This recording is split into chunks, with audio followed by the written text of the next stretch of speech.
Yes guys, welcome back to another video. Welcome to the George Benson football channel for 6 things that we learned from Chelsea 2, Fluminense 0 in the Club World Cup semi-final. I'm outside the ground. I waited, I was inside the ground last time, but we don't have that luxury today. So I'm outside the ground on what used to be a canned cocktail and premium canned beer stand, but they sold out of those. And honestly, I'm feeling good right now. Chelsea are in a World Cup final. If that isn't a good enough reason to like this video and subscribe to GBFC, then I do not know what is. This was, again, I feel like I'm saying the same thing every video right now, and it's all positive. It's all good. And listen, I could sit here complaining about what was happening in January, December, February, but why the bloody hell would I do that when we're here traveling around America, watching Chelsea win game after game after game? And I don't know if you lot have noticed this, but we're in a World Cup final and we're going to play either the biggest club in the world, Real Madrid, or the current best team in the world, Paris Saint-Germain. And I tell you what, JOÁO Pedro might well be the best signing that we've had this decade. What an incredible player with 2 incredible goals today. But obviously you're here for the football talk. You're here for the important stuff that you subscribe to this channel for. But I have to say this at the start of this video because 100,000 people are probably going to watch this, so I feel like I have an obligation to say it. The MetLife Stadium in New York do significantly better at distributing water to fans when it's 35 degrees Celsius. I saw 2 men, literally stretchered out, passed out from the heat, and they had individual people working on these kind of flipping stands, selling water for $5 for a small bottle, and they ran out at half time.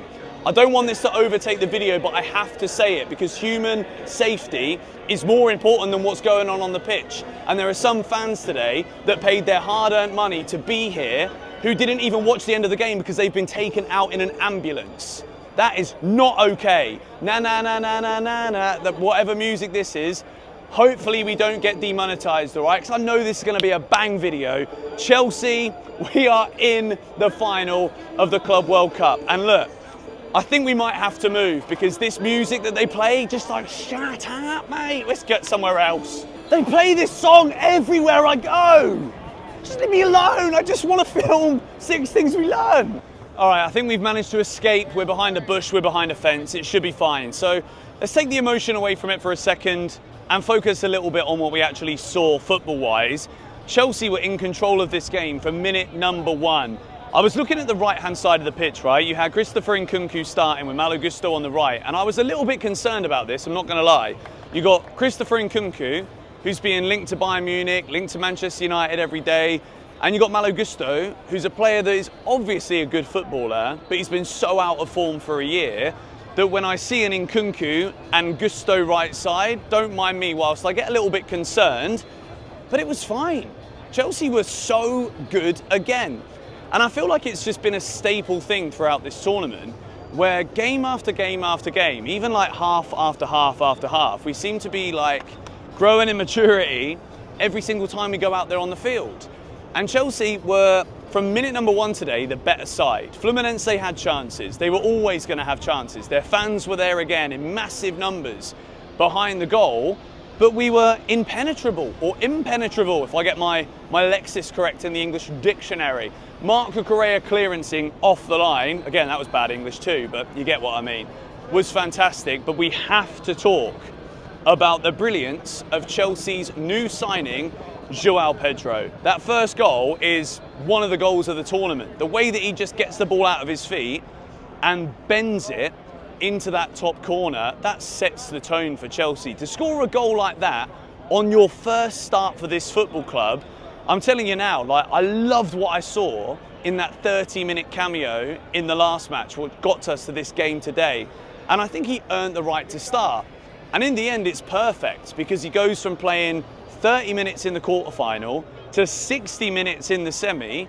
Maresca takes him off when he's on a hat-trick, but listen, that doesn't matter at this point. If anything would have happened to him after that game, then we'd have had an issue because Nicholas Jackson came on, and I don't want to speak down upon anyone today because I want to revel and enjoy the fact that we are in a World Cup final. That's the most important thing.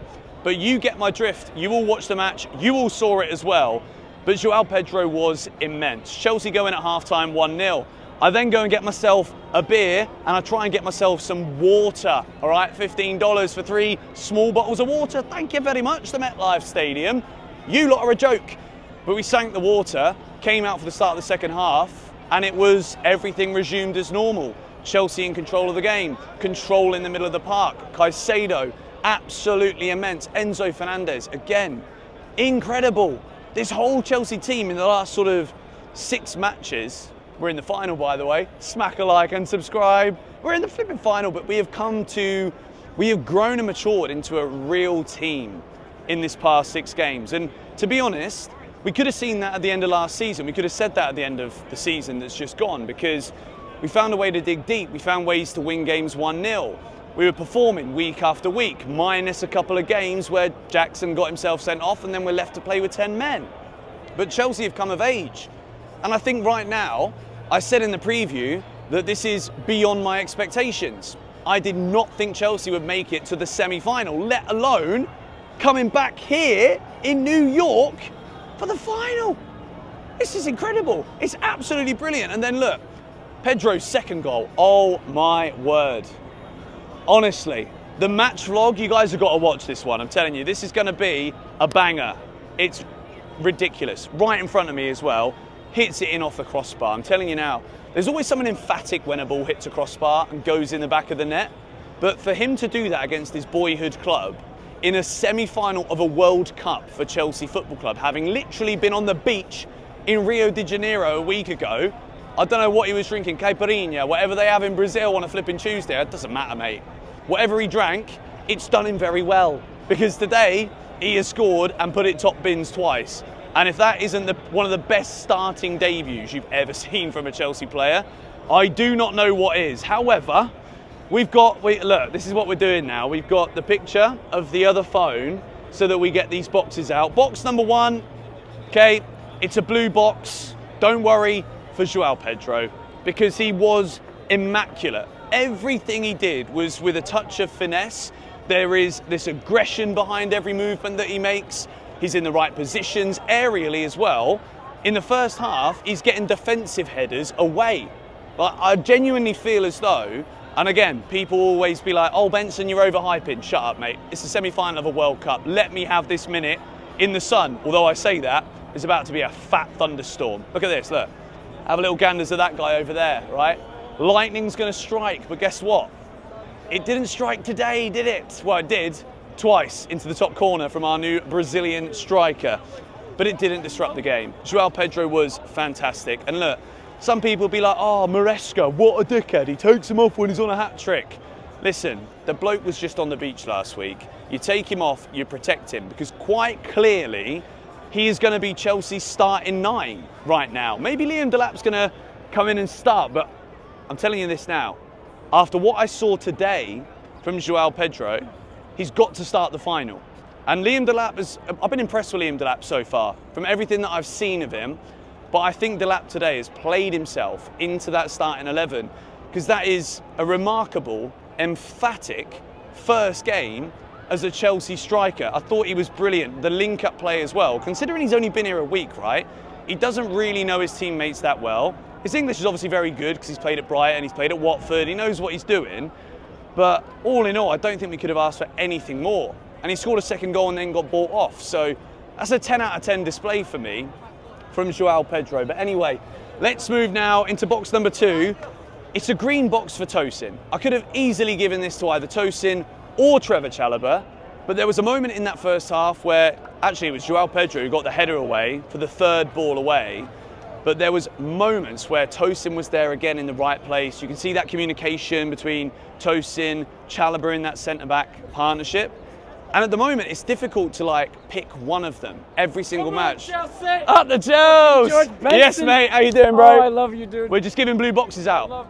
Watch the video, subscribe. I'm sure you already are. Thank you. How you doing, mate? Good. All good? Good. Appreciate it. it. Take a picture? Yeah. Nice and quickly. Tosin, though. Absolutely brilliant. You're in the 6 Things vid, mate. Whoa, Here we go. Let's go. Up the Chelsea, bro. Videos, Pleasure to meet you. Thank you very much. Of course you can, mate. Of course you can. This is great, isn't it? World Cup final. Let's go. Up the Chelsea. Oh. Thank you very much. You're all as well, mate. How you doing? Nice to meet you. How are you? I watch you all the Tosin's time. box number 2. Thank you, thank you. Make sure you watch this video because you're going to be in it. You want to be in it? Yeah. There you go. Thank you very much, mate. Pleasure. Thank you so much. Nice to meet you, bro. Enjoy the final too. All right, box number 3. Let's move. Marc Cucurella. That goal line clearance changes the game. If Fluminense equalise at that moment, it could have been a totally different story. Yes, Chelsea were dominant. Yes, we controlled it. But if the game is 1-1 before half-time, we're talking about a different atmosphere in the crowd. We're talking about everything, complexity-wise, in the 90 minutes, changes massively. And we celebrate goals down one end. You've got to celebrate those moments. Defenders down the other end deserve the same level of praise. And look, we have got some absolute flipping ballers at this football club, because when we move from Marc Cucurella into box number 4, we then talk about Moises Caicedo. You see where I was going with that one. This is the most off-the-cuff video. But Caicedo might well be the best midfielder in world football, okay? I will wait for you to name me a better one with a decent enough analysis and reason in the comments. And I will read all of your comments, and I will tell you you're wrong if you say anyone else is better than him, because he is remarkable. What this guy does on a football pitch, right? I was blessed to watch N'Golo Kante at Chelsea for many years. He even follows me on Twitter. And he followed me a week before he signed for Chelsea, which was even weirder. So if I was doing Chelsea news back in the day, I'd have been the ITK that you all needed to follow. But I think Caicedo might end up being, maybe in history, like when we talk about him in 10 years' time, he could end up being better. I know that's a mad thing to say, but I think he's sensational. Everything he does on the pitch is done with a level of class. The control that we had in the middle of the park, seeing him back in the starting 11, he was fantastic. Box number 5 is Enzo Fernandez. Couple of tackles going in at the start of the game. I'll say this today, the referee, I've got to mention the penalty quickly. I think it might have been a penalty to Fluminense, I'm not going to lie. From what I've seen, from the replays and what I saw in the stadium, and obviously it's a bit more like you get less chance to watch things back inside the ground. But Enzo Fernandez, getting back to my point, the referee let the game play. He knew it was going to be a feisty affair. It was going to be aggressive. There were fouls coming in from the Fluminense players. Enzo Fernandez was giving it a bit, making a few fouls as well. The referee let the game play, so credit to him. But Enzo Fernandez, to me, is the epitome right now of what the fight in this Chelsea team is all about. I thought he was brilliant. I think that combination now between Enzo and Caicedo is what you spend 200 million quid on. We have spent a lot of time talking about, well, is Enzo worth it? Some people, I even think he might end up one day somewhere else just because he's that kind of player. But right now, whilst he's here and he's playing like this and he's coming into his own, he's a World Cup winner. We shouldn't have doubted him. I did doubt him, I'll be honest. But that's how football works. It's linear, it keeps going. 1 minute someone's performing, the next minute they're not, and vice versa. And Enzo Fernandez again today has shown that when Reece James is on the bench, and he started on the bench today because Gusto was at right back, he is there with the leadership for this Chelsea team. And look, box number 6, I wanted to give it to Maresca, but I will talk about Maresca before I give box number 6. Because Enzo Maresca right now, he's making some changes to the starting 11s that when I look at the starting 11, I'm like, Gusto and Nkunku on the right? What you doing there, pal? But everything's paying off right now. It is a long-ass summer in the most ridiculously hot conditions, and we're managing to rotate players, whether that's forced through like suspensions or injuries or whatever, and we're playing some great football and controlling matches impeccably. If the manager doesn't deserve backing now, then I don't see the point. Like, what are you complaining about? We're in a final of a World Cup, for goodness sake. But back to the point, box number 6 is Christopher Nkunku, who I thought was excellent. I think his finishing could have improved. He could have had a goal, should have had a goal or two. But all in all, the work, the link-up play was excellent. And I said it a couple of times in this tournament, maybe there is a chance. I don't think it's going to happen. I think he's going to be sold. The talk is at the minute that Bayern Munich are back interested after Musiala's horrific injury. I hope he gets well soon. But Chelsea are in a World Cup final. We have beaten Fluminense 2-0. Credit to their fans again. They were absolutely mad. Hey mate, how you doing? And they were in the sun the whole game. So I hope that everyone's okay. Like I said, I saw 2 people taken out on ambulances from the concourse. I really hope that all of those people that were affected by the heat today are fine. And yeah, please sort it out, MetLife Stadium, because to run out of water is a joke, an absolute joke. And to have one person work in each stand is a farce, all right? It's a big, beautiful stadium. Then make sure inside it works like that, okay? I've needed to say that because it has to be said. Someone's got to say it. But anyway, gonna wrap this video up. What a win, what a day, what a video, what a time to be alive. We're gonna go back to Orlando now, look after the cat we're looking after, and then we're gonna come back to New York and see us win the World Bloody Cup if I don't get struck by lightning. So yeah, thank you guys for watching. Love you all. Thank you to Georgie behind the camera, my beautiful better half, for filming me. Our arms are aching. I love you guys. Thanks for all the love and support. And I'll see you in the match vlog. You better watch this one because this one's going to be a corker. All right, bye.